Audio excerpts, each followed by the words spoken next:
Are you going to Japan and need to know where you can buy anime goods? I'm here to help because I have a list of the places I found to be the best during my month in Japan. I swear people are holding out because I didn't know about any of these places before going to Japan, and this was my second time going as well. And the first time I didn't even find most of these places. So it's kind of weird how much you find when you stay there for a full month and just kind of explore around. It's also amazing at the kind of prices you can get at these shops. I remember before I went, the main shop I heard about was Animate, which I actually do not like at all. There are a lot of reasons I didn't like it, and I went to around 10 locations throughout Japan just to be sure, but that's a video for another day. I'm gonna be listing chains, so keep in mind that each location is a bit different. If you wanna see what type of prices and anime products you can find at each location, watch my vlogs since I show some of the products in each one and prices I paid for everything.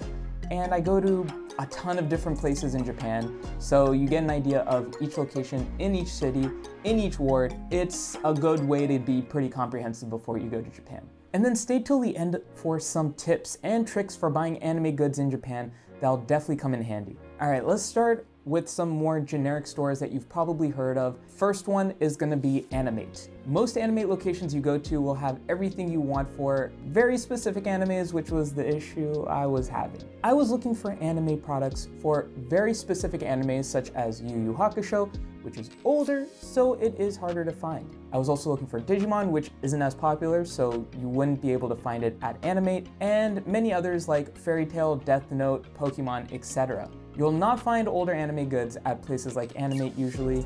You'll also notice that prices are very pricey. Compared to some of the other shops on this list, you might be paying $35 for an anime figure at Animate versus $10 at some other places. However, if you're looking for a more recent anime or really popular anime such as Attack on Titan or Blue Lock, you definitely will find so many options of various goods, from folders to towels to stickers.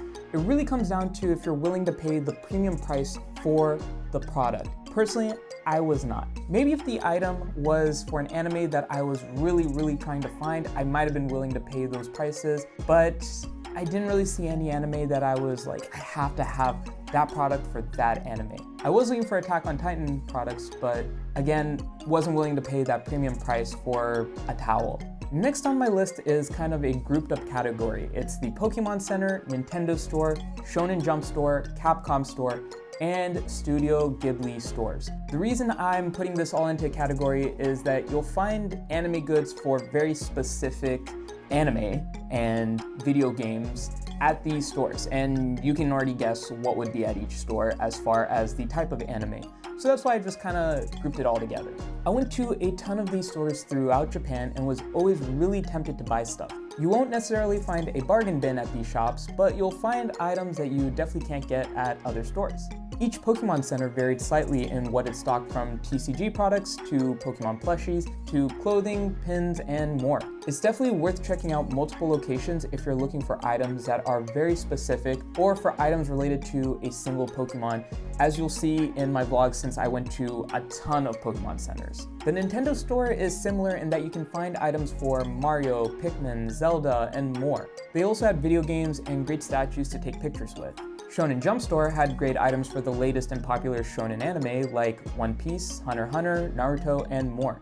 It's also a great option if you're looking for specific anime goods. I found devil fruit replicas, mugs with different characters, wanted posters, mystery boxes, among many other things. Capcom stores aren't super prevalent throughout Japan and are usually really small. Unfortunately, the main thing I wanted were Mega Man NT Warrior goods, which they actually were selling, but were sold out, so I couldn't get anything I wanted, but it was interesting to see them nonetheless. Studio Ghibli stores are usually smaller with limited goods, but they usually have stuff from all different movies. I was looking for Kiki's Delivery Service items, which they usually had, but it usually wasn't an item I necessarily wanted, such as a towel, or items I was worried would break on the flight, such as plant pots with character designs on it. For all these shops, you have to keep in mind you'll find what you want, but you'll definitely be paying a premium price for it. The next category of shops in my favorites is where I did most of my shopping. It's the used anime goods category. You might be thinking, why would I want to buy used items, well,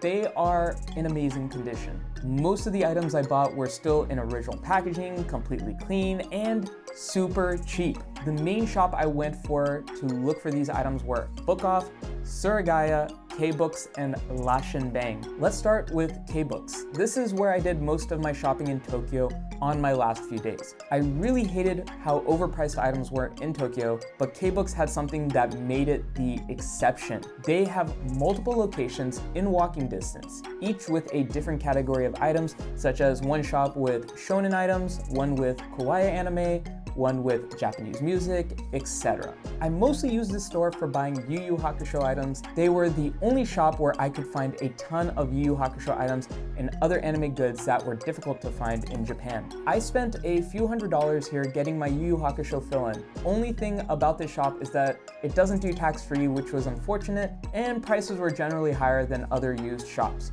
But you can't find nearly as many options as these other shops for more niche anime goods. Now for Book Off. They have some really cheap anime items and you can find some great steals here. I bought mostly TCG, but I did buy some Pokemon plushies and noticed they also sell books, manga, CDs, DVDs, used clothing, and more. The only issue is that not every location has everything. Some locations in Tokyo, for example, only have, well, books. Kind of fits the name. And I don't mean manga, I mean straight non-fiction type of books like cooking books, self-help books, stuff like that. So finding a location that has what you want can be a task sometimes, but it's worth it when you do find one. Next, we have Lashinbang. I noticed I usually found a Lashinbang on the same floor and in the same store as Animate. Not sure if they're affiliated, but regardless, I would choose Lashinbang over Animate any day. They're usually really small stores with very few options, but when you find that one item you know you have to have,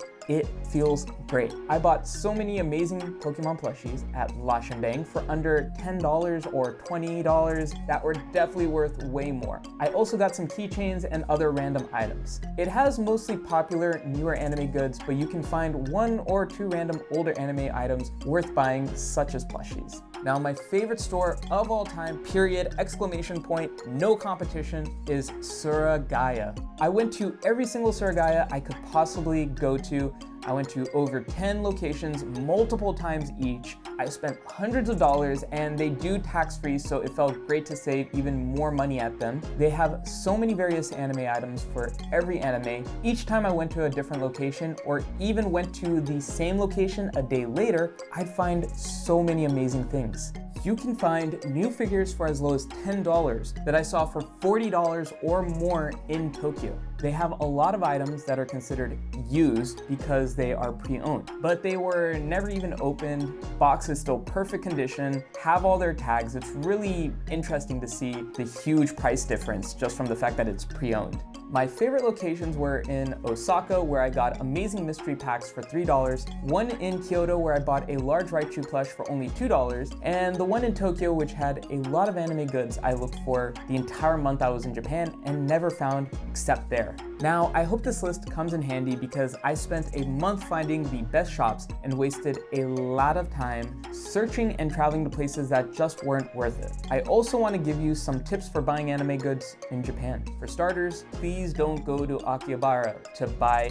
anime goods, to buy TCG, just in general, Akihabara, in my opinion, not a good place to be buying anime goods or pop culture type of products. I found everything there to be overpriced, period. The sellers there know the average traveler comes to Tokyo first, or might only go to Tokyo and know of Akihabara as the anime center. So they will have most of the items way overpriced because you're gonna assume that's a fair price, and probably the standard. They also mostly carry the very basics, so you'll notice the same figure at every shop in Akihabara, which ought to clue you in that it's easy to find and should be cheaper. Basic supply and demand. Another thing about the shops I listed above, they are also generally overpriced in their Akihabara locations. I noticed they had a premium to all of their prices at their Akihabara locations. They were still cheaper than most stores, but they weren't as cheap as some of their other locations. For example, Suragaya specifically, I went to their Akihabara location. It had a ton of anime goods, but I noticed the same figure